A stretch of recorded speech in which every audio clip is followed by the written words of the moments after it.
Hello, everyone. Welcome to the market opening bell on Wednesday, August 6th, your 10-minute guide to the stock market. San Francisco Fed President Daly indicated that with increasing evidence of a weakening U.S. job market and no signs of sustained tariff-driven inflation, the Federal Reserve's rate cut is approaching. Hong Kong stocks rose steadily on Tuesday with the Hang Seng Index opening 13 points higher and gaining up to 192 points in the afternoon, peaking at 24,925 points. It closed up 169 points or 0.7% at 24,902 points. The H-share index rose 57 points or 0.65% to 8,951 points, while the Hang Seng Tech Index gained 39 points or 0.7% to 5,521 points. Total market turnover was 229.3 billion Hong Kong dollars, with southbound trading at 129.7 billion. Southbound net inflows reached 23.426 billion, marking the highest level since April 9th, when net inflows were 35.586 billion. Net purchases via southbound trading include tracker fund of totaling $6.293 billion, Tencent 831 million, CSOP Hang Seng Tech ETF 798 million, Kuaishou 646 million, Li Auto 586 million, Alibaba 511 million, Meitu 386 million, Ecoso 290 million, Meituan 270 million, Xiaomi 248 million, InnoScience 232 million, SMIC 121 million. Southbound funds have net purchased Tencent for 9 consecutive days, totaling 4.426 billion, Xiaomi for 8 days, 4.41 billion, and Kuaishou for 4 days, 2.451 billion. Technically, the Hang Seng Index rebounded, reclaiming the 20-day moving average at 24,830 points, but with reduced turnover. Investors should monitor whether it can hold above this level and fill the gap from last Thursday between 25,082 and 25,000 points. On A-shares, the three major indexes rose, with the Shanghai Composite reclaiming 3,600 points, up 34 points or 1%, closing at a daily high of 3,617 points.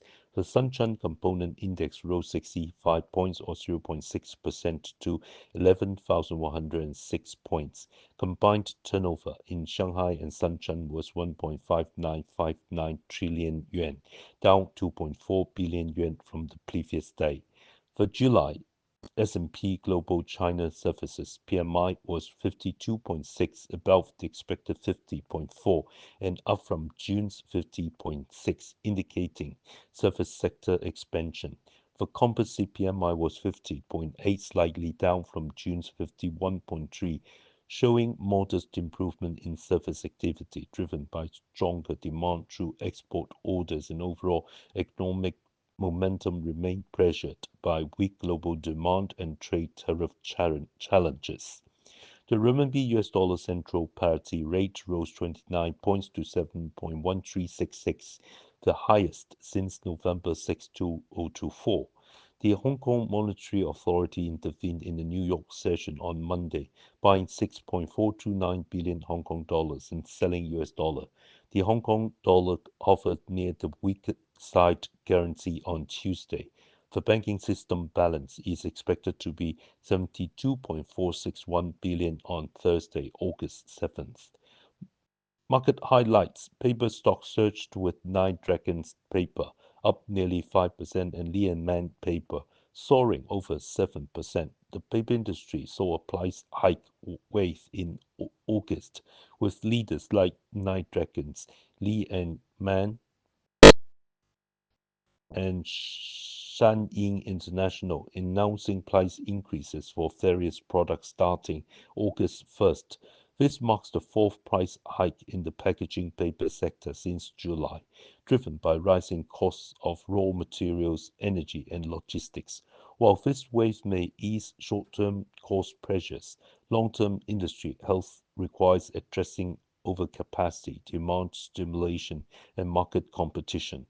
Foreign media reported that Apple will unveil new products at its September event, including a slim iPhone 17 Air, Apple Watch 11 series, Ultra 3 and SE 3. BYD Electronics surged 7.7%, become the top performing blue chip stock, while Lens Technology and AAC Technologies rose 4.5% and 2.4% respectively.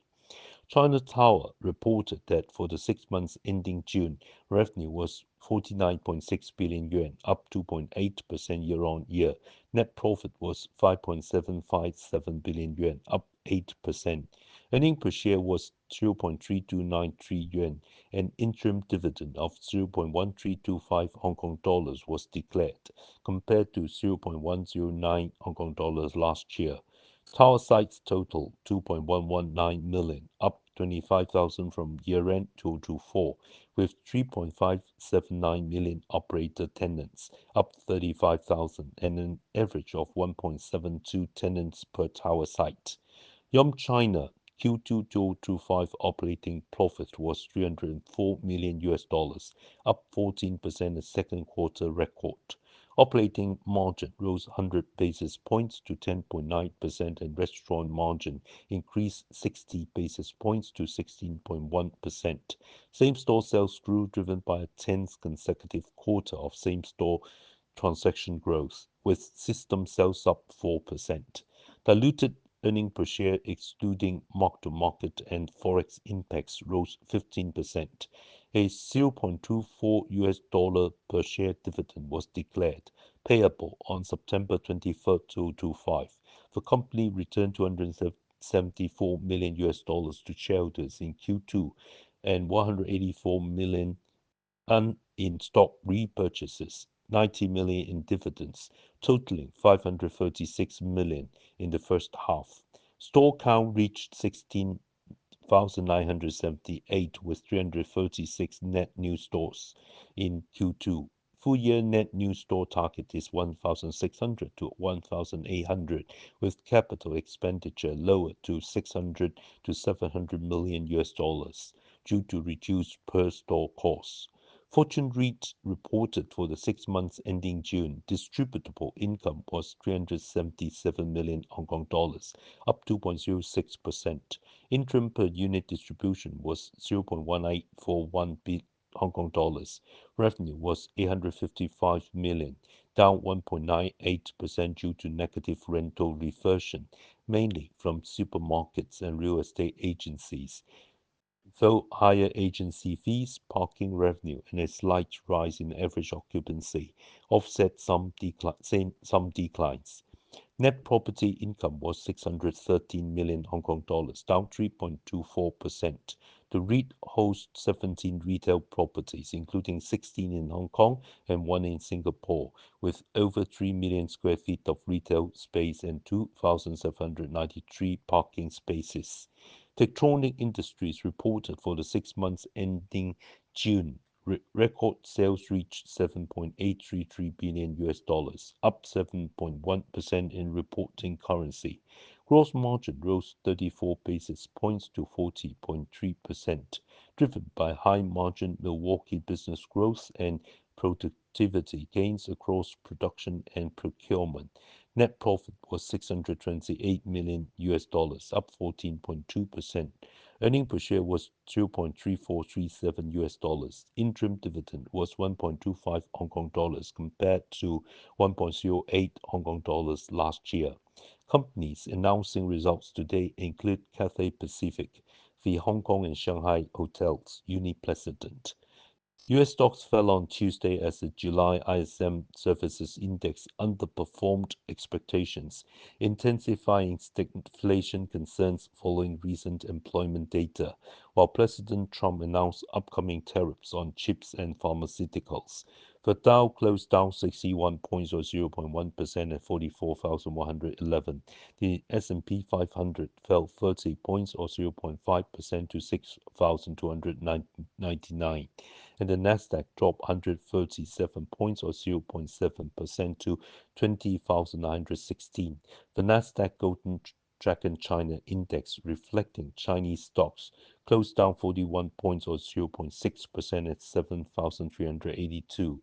Trump stated that new semiconductor tariffs could take effect as early as next week, causing TSMC to fall 2.7%.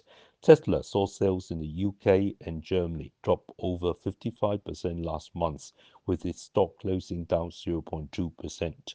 AMD reported Q2 net profit surged 2.3 times year-over-year to $872 million, with adjusted earnings per share of 48 cents, slightly below the expected 49 cents. Revenue was 7.69 billion, surpassing the forecast of 7.42 billion. The company projected Q3 sales at 8.7 billion, plus or minus 300 million, compared to market expectations of 8.3 billion. After hours, its stock dipped 0.7%. Server manufacturer Supermicro Computer reported Q4 net profit down 34% year-over-year to $195 million, with adjusted earnings per share of 41 cents, below the expected 44 cents. Revenue rose 7.5% to $5.76 billion, missing the forecast of $5.89 billion.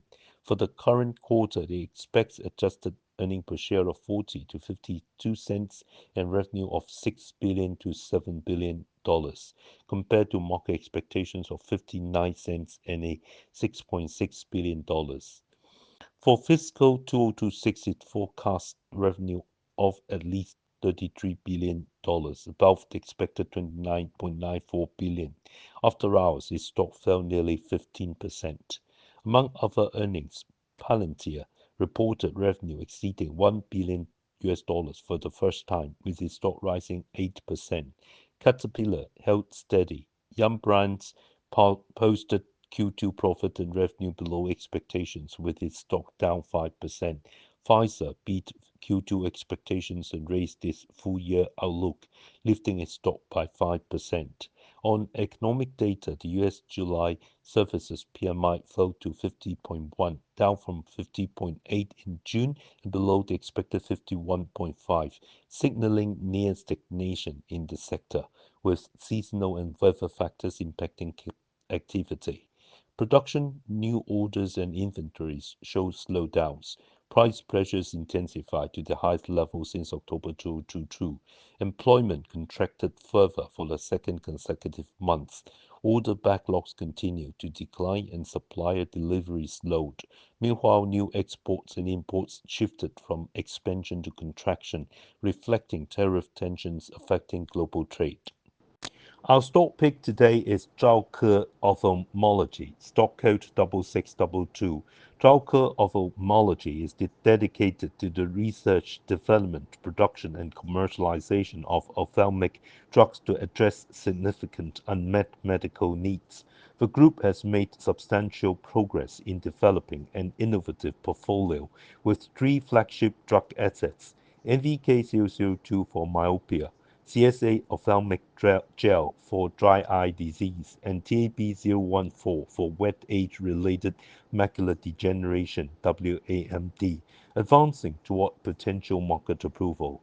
Two other promising assets, Primacol PF4 presbyopia and CKY001 for corneal epithelial defects, are in clinical stages.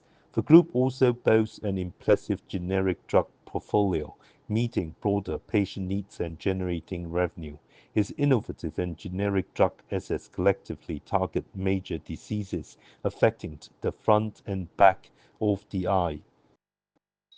NVK002, designed to control myopia progression, had its simplified new drug application accepted by the National Medical Products Administration (NMPA) in January 2025, positioning the group as the second player in China's competitive atropine market. Additionally, the group completed the phase 3 clinical trial for NTK002 in August 2024, announcing positive top-line results in October 2024. The group's innovative dry eye therapy, CSA ophthalmic gel, received NMPA approval in August 2024 to conduct a new phase 3 clinical trial, with patient enrollment underway, and plans to resubmit the new drug application. The phase 3 trial for TAP-014, an innovative WAMD asset, was completed in September 2024 with positive top-line results in January 2025, and the group is preparing to submit a biologics license application for TAP-014. On the generic side, several drugs have received commercialization approvals, further enhancing brand visibility and financial stability. In September 2024, Dimetoprost eye drops Jinbeiqing for glaucoma received market approval, followed by Latanoprost eye drops, Travoprost eye drops, and Travoprost Timolol eye drops in December 2024, and Latanoprost Timolol eye drops in March 2025. The group also anticipates regulatory approval for epinastin hydrochloride soon. While Greater China remains the primary market, the group has strategically expanded into selected markets, including South Korea, Malaysia, Thailand, Australia, and New Zealand. In January 2024, the group signed a distribution agreement with Guangdong Pharmaceutical (KDP) to commercialize Brimical (PF) for presbyopia in South Korea, deepening the partnership. In March 2024, collaborations with Pharmaniaga and TRB enabled the distribution of Bimetoprost, Timolol, eye drops, Jinbei Ying, and iGene reusable eye masks in Malaysia and Thailand, respectively. In January 2025, a distribution agreement with AFT was signed to commercialize Brimical (PF) in Australia and New Zealand. Recommended buy price 3.45 Hong Kong dollars. Target price $3.85. Stop loss $3.25. I do not hold the aforementioned stock.